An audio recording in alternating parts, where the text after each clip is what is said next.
Hello बच्चों। आज इस वीडियो में हम यूनिट वाइज कितने मार्क कितने मार्क्स कैसे स्कोर किए जा सकते हैं उसके बारे में डिस्कशन करूंगा। जैसे आज हम नीट के सिलेबस के अकॉर्डिंग यूनिट फर्स्ट से कितने नंबर स्कोर किए जा सकते हैं इसके बारे में बताएंगे और क्या क्या टॉपिक इसमें देखना वो सारी चीज़ें हम डिस्कस कर देंगे आपसे। ठीक है। जैसे यूनिट एंड मेजरमेंट में ये मैं बात करूंगा, फर्स्ट यूनिट है तो इसको पीछे का जो एनालिसिस करने के बाद ही हम ये सारी चीजें आपसे डिस्कस कर रहे हैं। अगर आप खुद से आप शॉर्ट नोट्स इस तरीके का बना लेते हैं तो इट्स वेरी गुड। ठीक है। जैसे मैंने अभी फिलहाल इसमें 5 साल का है, मैं इसमें मणिपुर का ऐड किया, मैं आगे अभी दिखाता हूँ। तो ये इसमें लिखा गया है कि एरर से आया था डायमेंशन यूनिट और डायमेंशन सिग्निफिकेंट फिगर डायमेंशन। अगली साल जाएंगे तो एप्लीकेशन ऑफ डायमेंशन पे था, स्क्रूगोज और डायमेंशन पे था, स्क्रूगोज सिग्निफिकेंट फिगर डायमेंशन पे था, परसेंटेज एरर और यूनिट पे था। ये 5 साल के पीवाईक्यू के पेपर से इस यूनिट और मेजरमेंट के सिलेक्टेड क्वेश्चन है। अभी जो आपके पास सिलेबस है यूनिट 20 में एक्सपेरिमेंटल फिजिक्स को ऐड किया, मैं उसको भी मैं इसी में कंसीडर किया हूँ। यूनिट वाइज हम उसे चैप्टर टॉपिक वाइज हम एक्सपेरिमेंटल स्किल इसी में कंसीडर कर ले रहा हूँ। ठीक है। तो अगर हम बात करेंगे कि इसमें बेसिक फंडामेंटल्स ये सारी चीजें आपको नॉर्मली पता होना चाहिए, इसके नोट्स पता होना चाहिए, इस लेवल के भी क्वेश्चन पूछ लेता है ना। प्लेन एंगल सॉलिड एंगल तक पूछ चुका है। अब इसके एप्लीकेशन का नोट्स बना लेना चाहिए आपको, इससे ज्यादा एक्स्ट्रा कुछ भी पढ़ने की जरूरत नहीं है। जैसे इस तरीके का कोई टेबल बना लेना चाहिए कि किसके किसके डायमेंशन हमारे सेम होते हैं। उसके बाद आपको क्या बनाना चाहिए कि अभी जैसे मान लो ये तो मैंने लिखा हूं कि अभी तक यूनिट से सिर्फ इतने ही क्वेश्चन आ चुके हैं। प्लेन एंगल और सॉलिड एंगल पे भी क्वेश्चन आ चुका है ना। अगर हम बात करेंगे तो डायमेंशन का, जितने टॉपिक्स मैंने लिख रखा हूं इस सारे टॉपिक का डायमेंशन फॉर्मूला के अलावा बाहर से कोई क्वेश्चन ही नहीं आएगा, तो इसे सेलेक्टेड नोट करके आप नोट्स बना सकते हैं सिंपल तरीके से। ठीक है। अगर हम नेक्स्ट पॉइंट बात करें तो लिस्ट काउंट के बारे में इसका प्रॉपर डिस्कशन या शॉर्ट नोट्स बना लीजिए। बेसिक फंडामेंटल्स के जो फॉर्मूले होते हैं उस पर आपसे क्वेश्चन आएगा। ठीक है। मेरी बात समझ रहे हो। सिग्निफिकेंट फिगर के ऑपरेशन और उसके रूल्स बेसिक फंडामेंटल तरीके से आपको कहीं पे नोट डाउन कर लेना है। उसके बाद अगर आप आएंगे एरर, ये इस पे भी क्वेश्चन पूछ चुका है। आप कौन सा एरर कैसा होता है इसको हम डीपली पढ़ाने वाले भी है। ठीक है। फिलहाल अभी मैं इसमें आपको स्कोरिंग सिखाते हैं ना। अब देखिए ये 23 के क्वेश्चन है, ये पेस्टेड है जैसे आप देख रहे हो।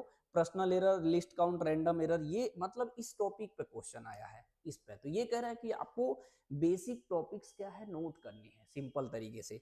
और मैं इसकी स्कोरिंग की बात करें, ये जितनी चीज अभी फिलहाल मैंने स्लाइड करके आपको बताया हूं इतना भी करते हैं तो देखिए इस बार 22 में 4 क्वेश्चन आया था, 2 क्वेश्चन आया था, 3 क्वेश्चन आया था, 3 क्वेश्चन 2 क्वेश्चन आया था। तो मेरी जो प्रोबेबिलिटी है 2 से 4 क्वेश्चन तो डेफिनेटली आएगा ही आएगा। अगर 4 क्वेश्चन आता है तो यहाँ से आप 16 नंबर आसानी से गेन कर सकते हैं, जितना मैंने अभी स्लाइड करके बताया इतना भी नोट्स अगर आप बनाते हैं तो।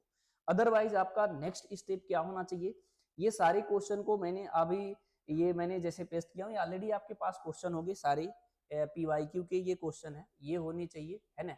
और टॉपिक वाइज अब करते समय एक चीज ध्यान रखे रहना, ये जब लेक्चर इस टॉपिक का करते हैं तो इससे रिलेटेड क्वेश्चन आपको एनसीईआरटी एग्जाम्पल में कोई मिलता है तो यानी वो टॉपिक आपको क्लियर होना चाहिए। उस टॉपिक पे कैसा भी घुमा फिरा के क्वेश्चन है, टॉपिक को कैसे यूज करना है, ये सारे एनालिसिस नॉर्मल तरीके से कर लेना है। अगर बाई चांस थोड़ा सा भी क्वेश्चन हट के आता है तो स्कोरिंग फुल आने की संभावना है। अदरवाइज बाई चांस एक दो क्वेश्चन आपसे मिस होता है, चांसेस ये कि इस चैप्टर से मैं जो स्लाइड करके बता रहा हूँ इस तरीके का आप नोट्स बनाते हो तो डेफिनेटली आपके यहाँ से 16 नंबर आसानी से गेन हो जाएंगे। अगर आप चाहते हो बिल्कुल ही ना छूटे तो आपको सारे जितने भी ये मैंने आपको बना रहा हूँ ये इस तरीके से आपको टेबल्स बनाने होंगे। ठीक है। अगर आप नीचे आएंगे तो मेरे स्लाइड इस तरीके से बने हैं, मतलब एक स्लाइड पे 4 4 क्वेश्चन की इस तरह से पैटर्न है। ये सिलेक्टेड क्वेश्चन है। इन सिलेक्टेड क्वेश्चन ये कहाँ से मैंने ये सारे क्वेश्चन लिए गए हैं, या तो ये नीट के पीवाईक्यू के क्वेश्चन इसमें रखेंगे इस लेक्चर में। ठीक है। मैं इस पे आ जाता हूँ।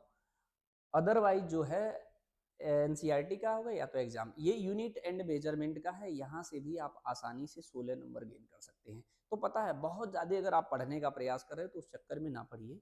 आप शांत दिमाग से जितनी चीज़ें हम आपको बता रहे हैं वो नोट करके सिस्टमेटिक फेयर बनाइए। दोबारा मैं आपको रिकॉल कर दे रहा, पहली चीज़ तो इस तरीके से यूनिट वाइज आप खुद से बनाना चाहें तो बना सकते हैं, आपको आइडिया लग जाएगा कि इसे कितने क्वेश्चन आने की संभावना है। दूसरा चीज ये टॉपिक भी मेंशन करिए किस किस टॉपिक से रिलेटेड क्वेश्चन आया है। ठीक है।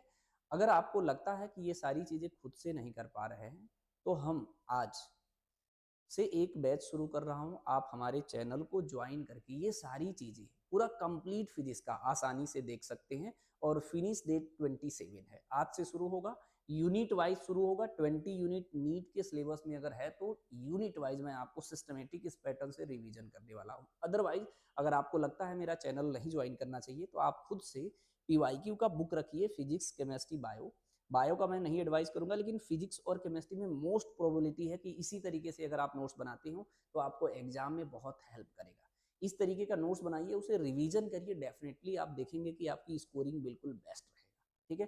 अदरवाइज नीट की पूरी फुल्ली पीवाईक्यू अगर आप देखना चाहते हैं तो मैं फ्री ऑफ कॉस्ट अपलोडेड है, उसकी प्रॉपर प्लेलिस्ट मिल जाएगा आपको, वहां से पीवाईक्यू भी स्पीड में आप देख सकते हैं। पीवाईक्यू का explanation with theory with deeply concept से किया गया है, वहां से देख सकते हैं। ठीक है।